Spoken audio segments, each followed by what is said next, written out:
Well, howdy folks, welcome to Mower Mike's shop. Today we've got a treat because we got the Gravely 50-inch in from Dr. Bob's Mowing Service. And she's running a little rough. It's puttering, spitting at me, you know, a little bit of that black smoke.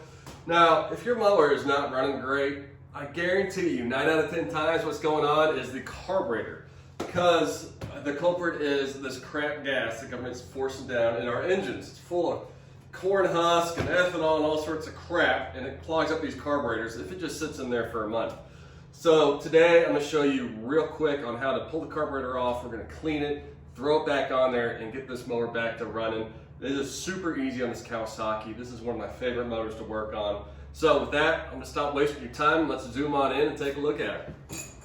Let's get this Kawasaki carburetor unhooked. Now the first thing you're going to notice, it has got a beautiful design in my view. Because as you're going to see, everything is exposed. It's not covered up by all this plastic crap. If you look at a Briggs & Stratton engine or a Kohler, you've got to take tons of stuff off before you can even get to the starting point. So I'm going to walk through real quick how to do it to unhook everything. Now first thing, pull off your electrical connection to your solenoid first. Second, pull off your fuel line to the left. Now a quick note on the fuel line, I like to go ahead and clamp it just so we don't get fuel everywhere. I like these little vice grips. They work pretty good just to make sure. Old mechanical trick. And then go ahead and twist it off. Hide your fuel line somewhere. Try not to get fuel everywhere. Let's go up here. All right. Okay, so we got those two off. And next we're gonna unhook the linkages from the top. All right, folks, we have gone inverted with our camera angle. Hopefully nobody's getting dizzy. But I want to show you the one linkage we do have to take off. Oh, those pliers are not that big. I swear. It is right there. You can see that little clip. We've got to take that clip off so we can slide this linkage out of the carburetor. Now this clip has two things hanging on it. It's got a little tiny spring. So what you want to do is go down here and try to get that spring, and it's just hanging on that clip. So you just push up and out, I think. There we go. Spring is off. And next what we want to do, you need to push that little clip back and try not to lose it. Come on.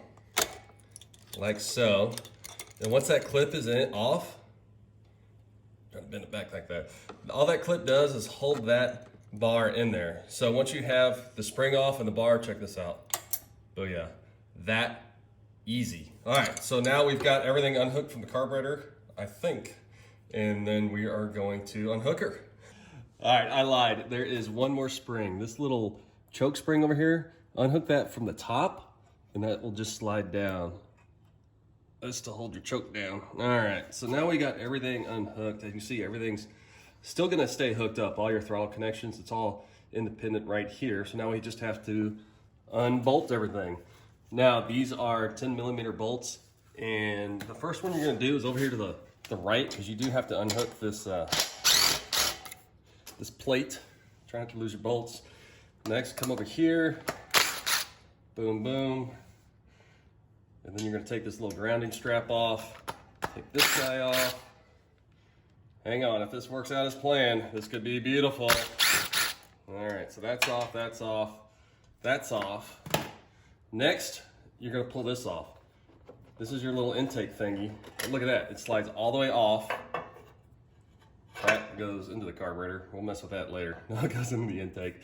But if I've done everything right, look at that. Slides right off. You got your carburetor. So we're gonna go ahead and take carburetor over to the bench and show you quickly how to clean it, and then we're gonna throw it back on there. Super easy.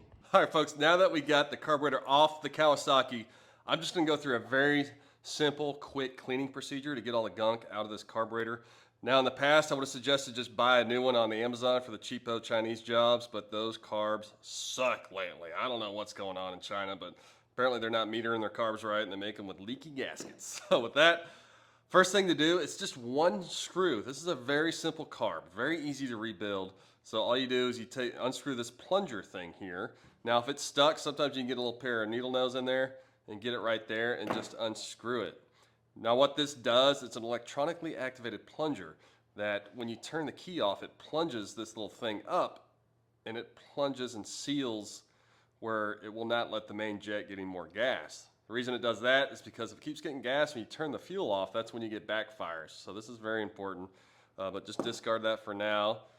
And then you take the bowl off. Be very careful. Try not to screw up the bowl gasket. You see you got a little dirt in there, so we're gonna clean up the bowl a little bit. And then what you've got right here, you've got your carburetor guts. So this is a one jet carburetor. There's a jet in there that sucks up the fuel. And then right here, this is how it gets the fuel. So as it sits like this, and as this bowl fills up with fuel, it makes this go up, and then there's a little needle right here, and then it shuts off because it always wants a constant fuel level.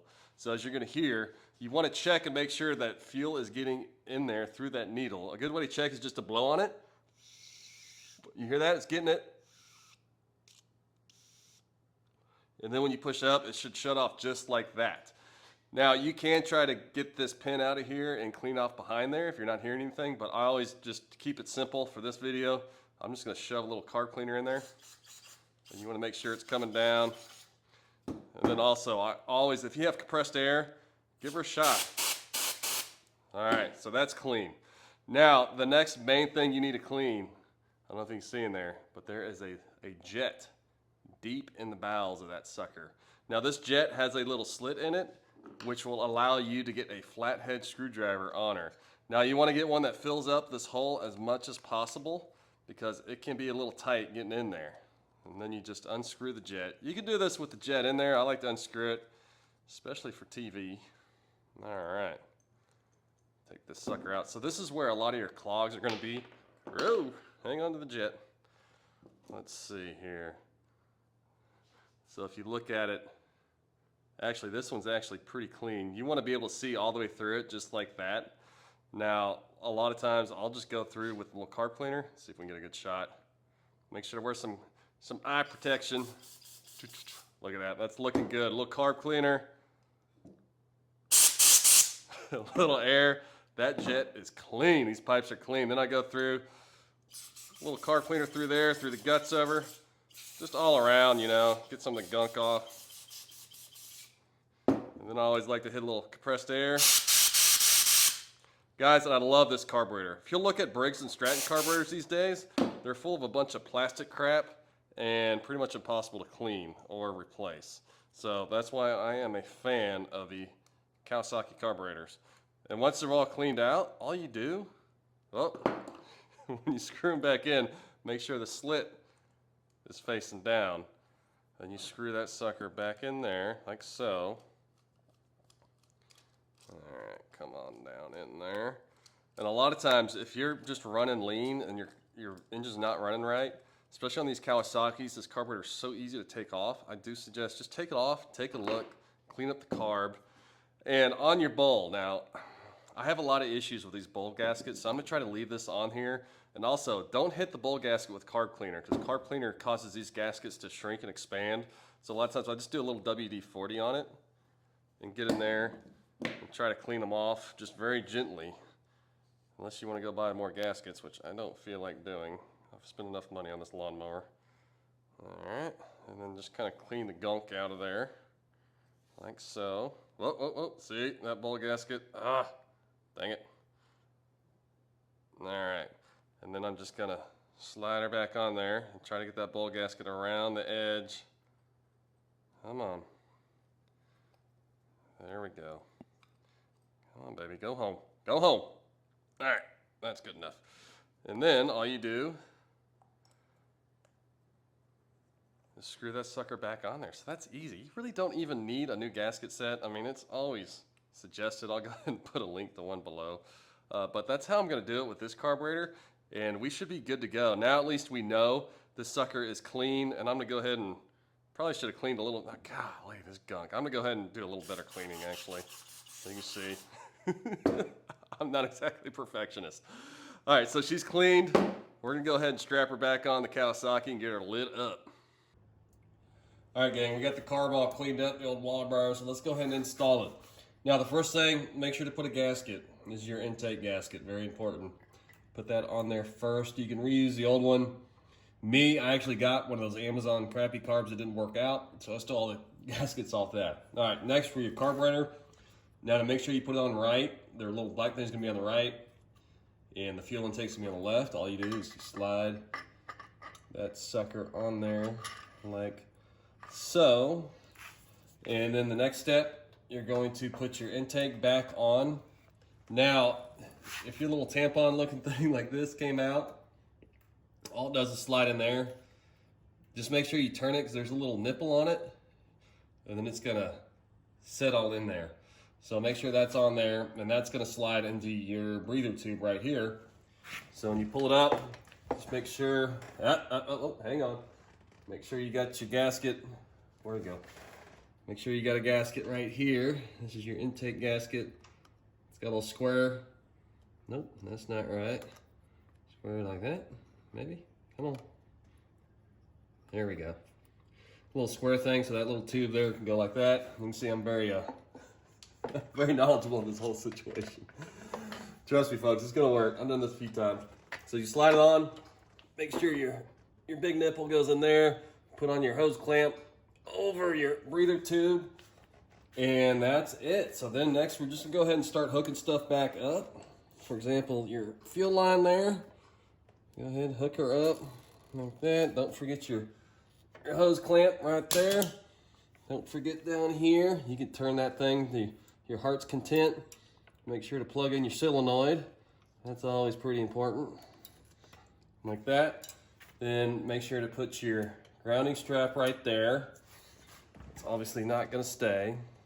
And then we're gonna go ahead and reinstall our throttle linkage setup. So it's gonna slide over what you got right there. And I like putting this first one in here over to the right. Kind of let it hold on there a little bit. Put your nut right there. Nut right there. Oh. Grounding strap, come on. I need a third hand, but I am a little shaky from all the coffee this morning. All right, come on, come on. Sometimes if you talk to them, they eventually warm up to you. All right, and like that. So next what you do, you go ahead and tighten everything down. Now, I'm sure there's some sort of torque rating to these things. I'd say kind of tight, but not really tight. I don't know what that means. So I'm gonna go through and just hand tighten these, give it maybe about 10, 15 foot-pounds. You don't want these super tight because you don't want to strip these out. So once I tighten these suckers up, I'm gonna go in and we're gonna show you how to relink everything back up. Now, this one always gets me. We can do this one right now. Your little choke linkage, get that guy. So that's it. So we'll have about one more linkage down behind there and we should be good to go. All right, gang, this is gonna take all my YouTube and mechanical skills to the max to film this sucker. So what we're gonna do, we're going to have to plug that back in there, but with the clip. So the first thing you wanna do, pull the clip back just a touch, and then you're gonna shove your rod in the hole like so. But you've got to pull that clip back on there. But before you do that, it's a good idea. Well, let's go ahead and put that clip on there like so. And then on the back end of that clip, you're gonna see there's a little hook. And all you do is you take the little spring and you hook it. Hook it. It's like hooking there we go. And that is it, folks. She is good to go. You can see right there. We are hooked up, one of the easiest carb installs ever. So let's go ahead and light her up and see how she works.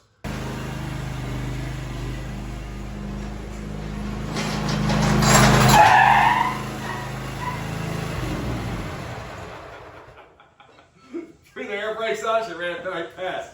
I tell you what, with that carburetor clean, it is working awesome. So a couple of points. One thing for sure, if you wanted to do this with the carb on the engine, go ahead and do it. It's super easy. Just unscrew that screw, the bolt will come off. There's no plastic on this engine, so you can go ahead and clean it. You just gotta go invert it underneath her.